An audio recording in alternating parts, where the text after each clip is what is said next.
Hello, everyone, and welcome to the latest This is the Music Meets podcast.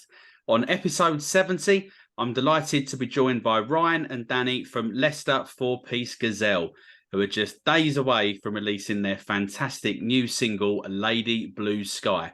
As well as talking about the new single, we're going to have a little chat about upcoming gigs and the band's ambitions for 2023. So, Ryan and Danny, welcome along to the This is the Music Meets podcast. How are you both doing today? Thanks very much, pal. Yeah, I'm good, thanks. Yourself? Yeah, I'm all good, thank you. Can't complain. Enjoying the music, and having a pretty good time of it, really. Yeah, good stuff. So obviously, as we've mentioned there in the intro, obviously you got your new single coming out in a couple of days' time, obviously called Lady Blue Sky. But just before we sort of come on to that, really, I'd like to go back to sort of your earliest sort of musical memory, like when you were growing up as a kid. What is there, like a certain album or maybe a song or something that maybe you just sort of made you sort of fall in love with music? Not a specific song for me, but my granddad, he was big into his like 50s rock and roll and the old rockabilly stuff, and liked to like doo-wop and stuff like that. So I used to. He was a builder, like, so I used to go around in his van when I was young and thinking I was helping him out. Anyway, probably doing his head in. But I grew up listening to a lot of music like that and just going around in his van. I loved it. Like, that was probably like the biggest memory of being a kid, music. But I also, like, my mum and dad were into the scooter scene, so I used to go with them a lot, and there were a lot of live bands on, all like the ska stuff, and a lot of like Northern Soul. They're really big into the soul, my mum and dad. So it started like that, really, and then I got into, like, found my own feet really with bands and started hanging around with a few more local bands around Leicester and going to watch them. So yeah, I've always been around music. But yeah, how about you, Danny? My old man, he got me into music really, but he was more of a rocker, like Right. into like AC/DC and like 80s heavy rock. I weren't that keen on it, but I went the other way. Yeah, that's a lie, isn't it? We've had to stop Danny from wearing like leather waistcoats and that before. Leather cuffs off on the arms. Yeah. Denim jackets with no arms. Yeah. Brilliant. So kind of like then, how did Gazelle start? Did you know each other from like school or college, or was there sort of like mutual friends? What was the process for that? Yeah, we'll talk about this earlier, won't we? Like, I think, we just sort of knew each other from knocking about in town, just in the same sort of pubs and that. And I think, yeah, you come to see our old band once, didn't you? And sort of not on purpose. I think that we were supporting a band that you like. Obviously, didn't want to see us, did you? Yeah, I went to watch a band, but I didn't know these were on. Right. And it turned out to be Ryan. Then just got talking to him after that gig. I think. Yeah, I think that was the first time we probably had a chat, weren't it? Yeah, Obviously, seeing each other around a lot and just sort of that, they gave a nod, all right, and that were about it. That was probably the first time we had a proper chat. Yeah, sure. Okay. So, obviously, you've got your new single, Lady Blue Sky's coming out on the 16th of June. Yeah. So obviously, we're recording this at the start of the week, so we're just a few days away from that. I've been very lucky enough to have heard it already. It's a fantastic song. So, kind of like then, what can you tell us about the track? Yeah, it was the one I wrote it a few months back. It come quite quickly, didn't it? From me writing it to getting in the studio and recording it. But we had it was like a big process this time, really. I think we wanted to do something a bit different with it. Like, it was a conscious effort to have a different approach and reinvent ourselves, really. I think with this new one, and it was a chance, yeah, just to, rather, because it was just the one track as well. We wanted to spend a bit more time on it, and we did a lot in pre-production. So I went and any ideas I was jotting for a couple of weeks down in my phone, like just singing voice notes as I was walking down the street looking like a madman. But yeah, and everything. So we laid it all down, and then that was like the magic moment, really, in the pre-production, because I knew the track was going to be a very good one. But when all those ideas sort of come together, rather than just being little voice notes where I'm mumbling to myself, when I actually recorded them and just banged everything on this demo. And I think after that demo ended up being used on the proper track as well, didn't it? So yeah, that just opened it up, and we knew then that we were onto something big, I think, and we just ran with it and just did everything, really, experimented more than we've ever done. I was happy enough to put that out. The demo, just the acoustic. I'd put that out as it was. Yeah. Wow. Okay. I don't need these like Steve, just do it on my own. So kind of like then how you were saying there, how the process worked for this song, obviously like Lady Blue Sky. But do you, Ryan, when you're coming into the studio or rehearsing, however it works, do you always know in your head how you want it to sound at the end? Or are you very much like Danny, for example, there, are you very much like, well, no, I think we need to put like this drum beat in, or, you know, bass line in, or whatever? How normally would the process work? Yeah, there's normally like a vague thing in mind. I know how it should sound, but obviously I've said before, you're open to interpret it, like other people's interpretation of what the song's going to be. So you sort of got, if you're a band, you've got to let the other lads have a little go, at least anyway, isn't it? But yeah, just like we take it in and we Fridays. I can be quite bossy sometimes with like if I want something specific, but it's not it's not all the time. Like I'll just certain parts really that if I've got something that's really embedded in my head, it has to be like that. But yeah, we play around with it a lot, don't we, in the studio with all the lads and get it how we want it. And we got there. This one was the first time that I think it was mainly done in the studio, weren't it, Rob? Yeah. Rob, we had like obviously a few weeks in the practice room, but it would just took a new lease of life in the studio. I think I only practiced it, didn't we, at all? Not really, no. No. Right. Okay. So pretty fast process then. Yeah. It took some getting used to get it ready for live, and it took a few weeks, you know, just because we've got so much going on there. So it was the first time really we've had to recreate a track from doing it in the studio to live rather than the other way around. Usually it's something from a live set we'll record. So yeah, it was a different approach definitely this time. Yeah, sure. Okay. And obviously to help with probably maybe not obviously, I don't know, but certainly to me anyway, and people maybe that follow you across the socials would have noticed that you put out a video for it yesterday. There's obviously a little nod in there, obviously to the Beatles with their obviously very famous last performance at Free Savile Row.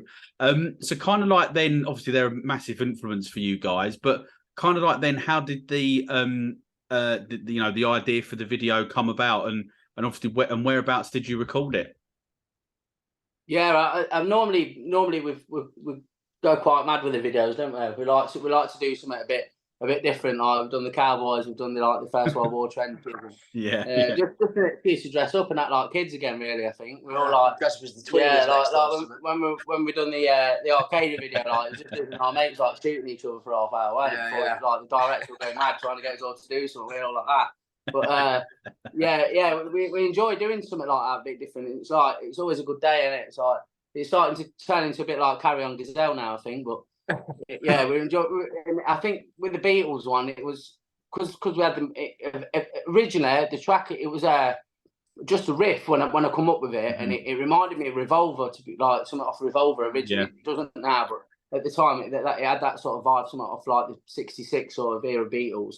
And then that just gave me the idea of doing like the rooftop thing, and obviously the Get Back come out, was it last year or year before, whenever it was, and obviously it was fresh in the minds from that as well again. And yeah, I think it was just something we thought would be a good idea and something a bit different again. Like I think we made a rod for our own back with the videos because we've done something different every time, so we didn't want to put something out that was too boring. And I thought that would be nice. No, we had a couple of locations. It was meant to originally be in Nottingham, but the weather stopped that, didn't it? It's actually filmed at a pub we're going in town. Luckily, they let us use it, and so we got all the riffraff obviously outside and that, and they were all watching, make it a bit more Beatles-like. You know what I mean? I think the videos are just important as the tune as well. Yeah, definitely. Well, I think as well, you don't really see many bands do videos now. It's obviously pretty much record the song, maybe do like a couple of things, maybe like this, what we're doing tonight, but sort of just put the song out there and that's it. So I think actually it's quite refreshing to see not just on this song, but obviously on obviously we just touched on there, actually trying to do it and obviously put that little bit of like extra attention to detail into it, if that makes some sort of sense. Yeah. Like it's part of the art for us. You know what I mean? It's like it comes with it. It's like a package.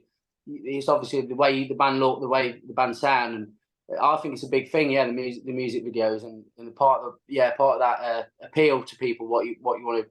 It's a big impression, isn't it? I think with the music videos. Yeah, And I think definitely. like, yeah, it's sort of a lost art. I don't know why though, because with like social media and that now, you think people endlessly scrolling. That's what they look for, videos and stuff, don't you? So I thought it'd pique people's interest more than just putting a tune on Spotify. But yeah, I'm Yeah. surprised not many bands do that sort of thing now. Yeah, definitely. I think most bands are seem to be doing more, what you can make for dinner type of thing on TikTok more than actually worrying about the art, as you just rightly called it. But obviously, Yeah, that's not. yeah, no, Yeah, I go was on. gonna say that ain't for me the TikTok. Steve's been trying to get us on that for a few months, like because obviously it's a big thing at the minute, isn't it? But I'm not one for doing that. Like people nodding their heads when they want to like whether like Coke or Pepsi. Do you know what I mean? I ain't into doing stuff like that. Yeah, I don't blame you, to be honest, at all. But obviously one of the things that is quite apparent with Gazelle is obviously that you are always looking sort of from song to song really. Sort of, going with a different kind of like sound. Obviously you've got Magic Carpet Ride, for example, obviously quite a sort of northern soul type of influence song, and obviously Clementine, quite a Britpop vibe on it. And obviously the new single Lady Blue Sky, sort of, a little bit psychedelic in places as well. But kind of like then is it quite straightforward and quite natural for you to sort of be able to write and record songs that are different from each track, or whether is it something that that is maybe you have to really think about what you're trying to do on the next song? I think it's intentional, is it? Is it intentional? Yeah, I don't find it hard at all. It's just I sort of get bored really easily with what we're doing. I think not as a thing on us like, but yeah, I'm not one for standing still with it, but yeah, yeah, I'm not. I just get bored with the sound quite quickly, and I want to move on to something new. That's just some a way I've always been, I think, and yeah, I think too many bands these days do that way. They stick to the guns, you know what I mean, with the sound. Yeah. And I think, yeah, if you want to be a good band and improve, you've always got to push yourself, haven't you? I think anyway, and that's what gets me writing, pushing myself, I think, and trying to explore new avenues, and that's what keeps me going, I think, with it. Otherwise, I'd probably stopped doing it a long time ago. But yeah, it's nice to do something different. But I've never really had problems with it, like. It's never like I've intentionally thought, oh, I want this to sound like this. It's just, oh, that I fancy doing this song now, or I'll listen to something and it'll give me some inspiration. I think, oh, I'll try something like that. It's never where we've set it out and planned it. Like we've never come in the practice room before. We've been going, oh, we want to do a tune like this. It's just like I'll come up with an idea and then we'll run away with it, and Danny will come up with something, or the other lads, and then we'll just work. That will click something, and we'll work on it from that. But I think since Lady Blue Sky though, I've been a bit more conscious because I think this I've really enjoyed the sound that we got, and I've been a bit more conscious this time with writing with that sort of sound in mind a little bit more than I have been before. So I think to work towards something along them, not the same, but along them lines a little bit more maybe with the next one, because yeah, I'm really enjoying how it's sounding and what we've done with it. Yeah, 100%. Yeah, sure. And for both of you, then, have you got like it's probably quite difficult really to answer this one, but have you got a favourite Gazelle song that you've released so far? I'd say this one. I think all the new ones are everyone's favourite, ain't there? So I'm going to say this one.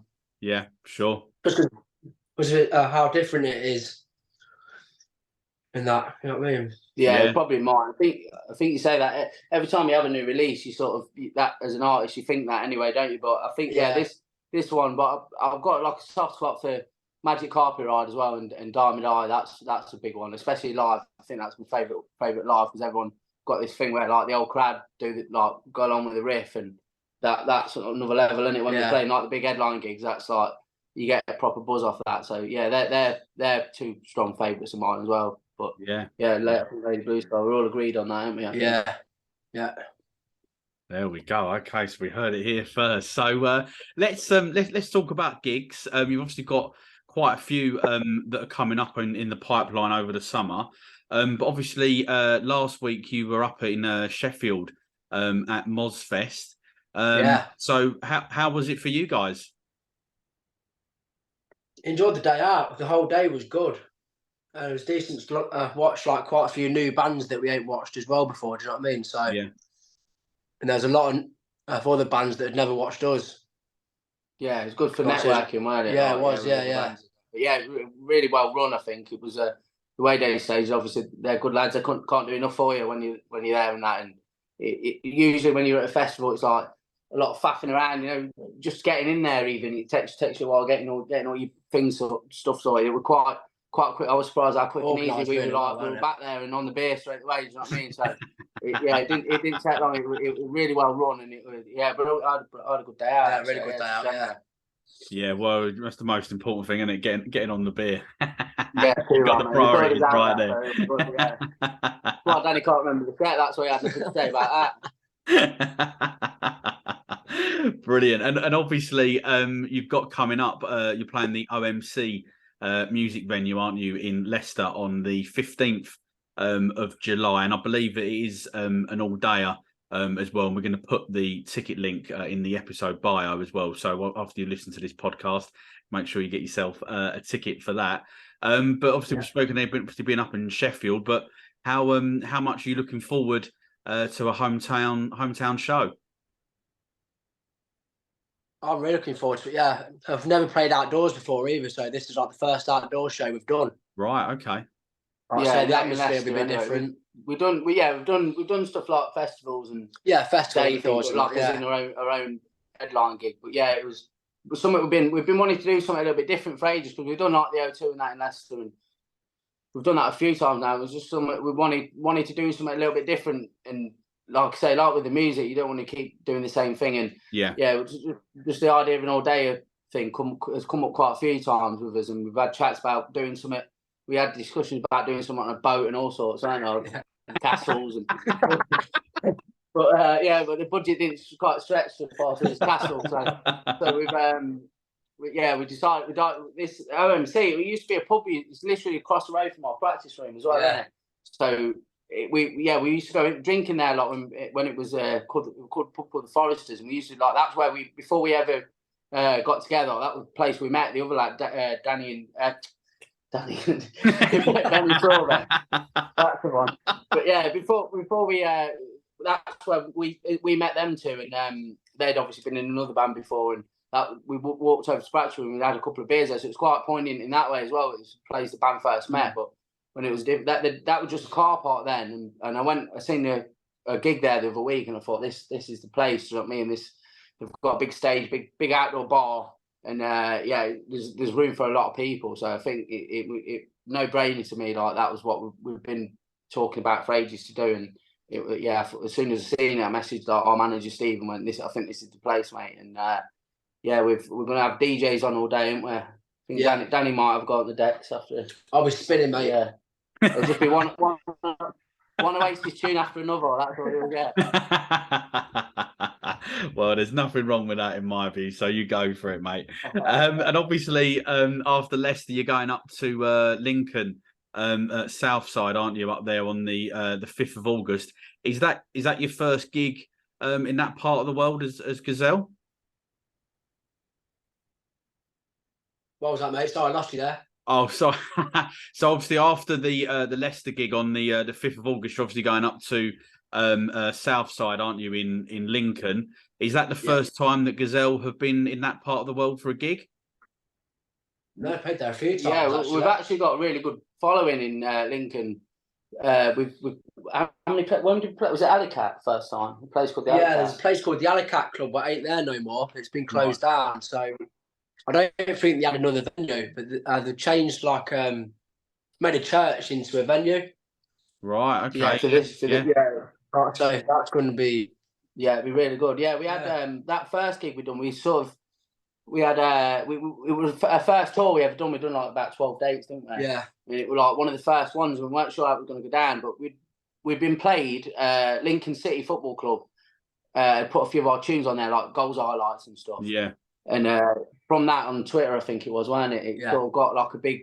It sort of blew up massive a little bit. And we didn't know what to expect. We turned up at this pub. It was really just a pub, really, wasn't it? And we're coming there for sounds. I think it'll be all right. There's a few here, and it rammed when we got in there. So we've always got like a bit of a soft spot, haven't we? Now, Lincoln City invited us once on the pitch at half time and stuff, and gave us like a shirt, and played outside the stadium from. So Nice. we're very grateful to him for that, and that sort of got us a good following in Lincoln now. So yeah, it'll be good to play there again. We haven't played there for a couple of years now, have we? So I think it was pre-lockdown, the last one. Yeah, it was. But we've done it. Yeah, we've done it a few times. So it'd be nice to go back. I think it's going to be a busy gig again. Yeah, and obviously you've mentioned Lincoln Football Club. There, are you? I'm assuming from Leicester that you're Leicester City supporters. Yeah, Leicester City, mate. Yeah, too right. But we won't talk about that too much though today. Especially not this season. What I know you probably don't want to talk about it too much, but what do you think is going to happen in terms of next season? Obviously, do you think you'll bounce back, or is it going to be a case of what players stick around? Because I'm assuming that probably Maddison and Harvey Barnes are probably going to be the first two out the door, I'd imagine. Yeah. Harvey Barnes has gone to Barnsley already. Oh, has he? So, right, okay. Yeah. I think it will do us good to stay down the league, actually, just to rebuild the team in that. So, it's an odd league anyway, and it's always been odd. It's always hard, isn't it, the Championship? Yeah. People think you back up straight away, but there's not many teams that do there, really? No, that's right. I think last time we done it. Yeah. Yeah, that's right. Well, my boys, West Ham, we did do our best on the last day of the season to make sure you could stay up, but obviously didn't quite go according to plan for you, unfortunately. But kind of like then, just sort of looking back staying with the sort of live music gig sort of theme. This is just sort of like a bit of a random question, really. But if Gazelle could choose 3 bands to share a festival bill with you, either new, unsigned bands, or maybe even more like a legendary band, who would you think you would choose? I know your answer already. I don't know. What? What, for you or me? Let me think this. You can answer this first. I think if it's Liam, Noel or Oasis. I think mine, because like I say, I like a lot of 50s, 60s stuff really. So that's my thing I listen to the most. So I'd say like someone like Eddie Cochran or Chuck Berry. Chuck Berry put a good show on it. I think that'd be just to watch him. Do you know what I mean? In the day, like in his prime. But yeah, he put on a good show. And then maybe obviously the obvious one's Beatles, but big one for me is Bob Dylan. He's like a massive influence on me, especially lyric wise, and that'd be something playing with like Dylan. I think that'd be for me the main one. I'm into my Motown music at the minute, so I think I'd choose like a Motown band like Supremes or something. Right. Yeah, I'd be happy with that as well. Yeah. I think that's the first time we've agreed on a bit of music. I've never seen the Verve, so I'd like to see the Verve live. Yeah. I've never seen them. Can't think of it. We've got about 6 now, haven't we? You said 3. Oh yeah. Well, that'll be. We'll do separate bets. We'll get them on at the all day at OMC. That'll be all right. There you go. But if they're listening, if that's possible, then if you're available, get down. The ones that are still with us, anyway. Yeah, that's it. So obviously here at This Is The Music, we like to shine a light on unsigned bands like yourselves, like Gazelle, who are obviously trying to establish themselves on the new music scene. So kind of like then, what unsigned bands or artists have you guys been listening to over like the last 12 months or so? I wouldn't say I really go out my way to listen to them. Like, we've got a few mates that are in unsigned bands, like the Jack Fletcher band. Got quite good mates for them. They're great. Yeah, they're good. They've got good live sound as well. I think Jack Fletcher band. They won at Mosfest as well. Yeah, just before us, and they've got good live sound. But I don't really listen to many unsigned. But it might sound a bit not very nice. But it's not something. I think that's why we're going a bit different with the sound, because I think a lot of bands these days sound a bit samey. They've all got that indie like 90s Britpop sound. It gets a bit boring sometimes, so that's why I don't listen to it, because it all sounds the same. No, I do agree. I think there is no disrespect to more, right? No, definitely no. I think I agree. I think there is an element of that sometimes, that it can get a bit, samey. And I think that's one of the great things about you guys, obviously, is that you are, as we've already touched on, you are looking to try and keep pushing your sound on. You're not just gonna, from song to song, you're not just gonna stick with a you know, right, that's us. That's all we're doing. Yeah. Do you know what I mean? So yeah, no, nothing wrong with that at all. So I think I might already have a rough idea to the answer of this next question. But let's see. So if I gave you a musical time machine, what era of music would you like to be transported back to?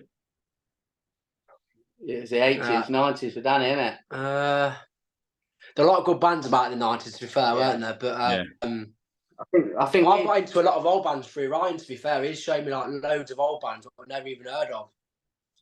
Right, so I think probably that time, to be honest, like the Beatles, Rolling Stones, that sort of era. Yeah, I think like 60s for me, just like the scale of bands, like when you look at the charts, like the charts from the 60s, and you see like the amount of tunes every week that were in the charts, and it just must have been brilliant time.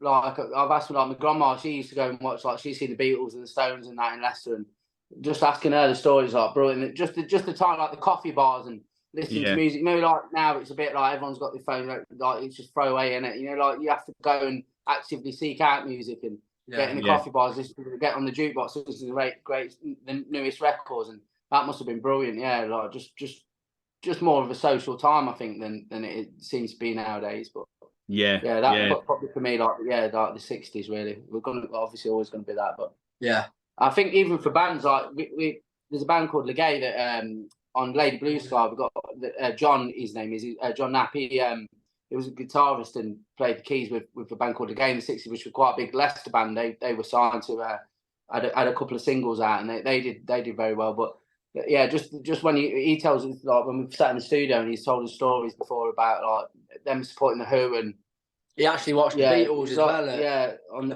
rooftop. Gig. Yeah, he's seen. I think they were just working in London. They were just working as a band in London. He said they were just passing at the time. Then the Beatles were on the roof. I mean, he says it like it's nothing as well. So imagine like the stuff they done. But I think apart from like the Stones and the Beatles, they like played with everyone. So I think in them days, the bands had more of an opportunity to play with all these different bands. It was just like it was just definitely. Like Leicester doesn't have like a big music scene now. You can't really see anyone. Then it was every week. Do you know what I mean? And it's a shame now it's got like that. But yeah, it'd be nice to have some sort of like that scene back really. Yeah, definitely. So moving on to the next question, a bit of a random one again as well. If you could go on any TV show as a contestant, what show would you go on and why?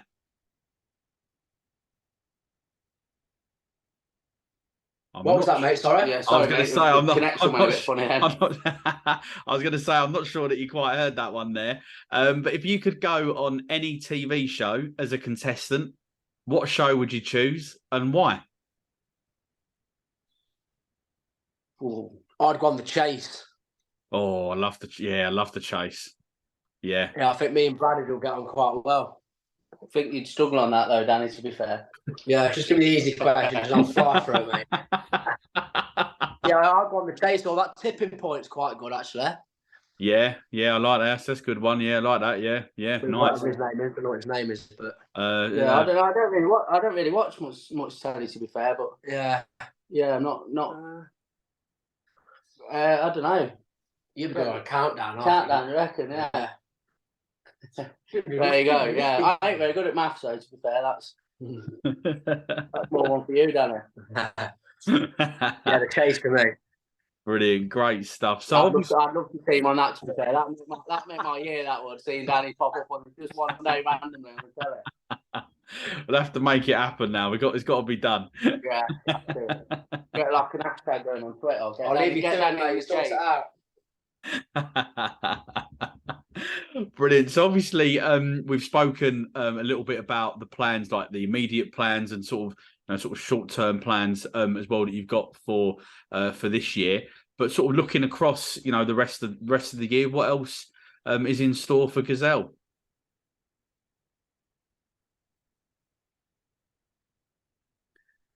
No, I'm not sure that came across. Probably more gigs in the park.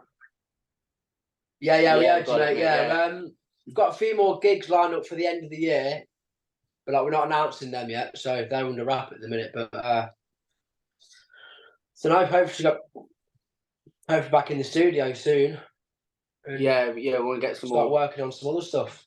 Yeah, definitely get some more recordings done, I think, and just keep. But I think with Lady Blue Sky, I think we've got high hopes for it, really, haven't we? And I think we're just gonna see how this goes, and then make a plan from that. Really, we've got like a solid plan for promoting this record. We've got a few more gigs in the pipeline coming up. Yeah, especially in September, we've got quite a few dates, but we've not released them yet, have we? So, no. But yeah, we've got a fair few gigs coming up, and then we're just gonna reassess later on in the year and see where we're standing. But yeah, I think every one of us has got high hopes for this record. I think. Yeah, massively. Yeah. I think it's going to do well. Brilliant, great stuff. Well, I'm certainly going to be keeping my eyes out, even on the socials for those dates when they get announced, and obviously the new music as well that you've mentioned. But Ryan and Danny, that is the end of the This Is The Music Meets podcast. Thank you both very much for giving up your evening and coming on and chatting and just letting me know really a little bit about your story as a band and everything and all the recording process. I really, really enjoyed it. But before I do let you go, can you just let the listeners know the social media platforms that they can find Gazelle on? At Gazelle Band UK on everything, Instagram, Twitter. Easy enough, isn't it? Obviously, Facebook's just Gazelle. Brilliant, great stuff. And we'll put those, and as you say, that is very easy to remember, although I'll probably struggle. But we will put that in the episode bio for everyone as well. As we said, Gazelle are set to release Lady Blue Sky this Friday, the 16th of June, and it's going to be available across all streaming and download platforms. Ryan and Danny, thanks very much again for coming on, and I wish you continued success with the release that's coming up, and obviously the other songs as well that you've got in your fantastic back catalogue as well. And also as well, good luck with the gig in Leicester as well in a couple of weeks' time. Thanks very much, pal. Yeah, nice one, mate. Talk to you. And all that leaves me to say is to thank everyone for watching the latest This Is The Music Meets podcast. Please subscribe so you never miss out on any future episodes. And if you're loving the podcast, show us some love by leaving us a 5-star rating and written review, as it really does help the artists we interview to be discovered. Thanks for listening, and we'll see you again very soon.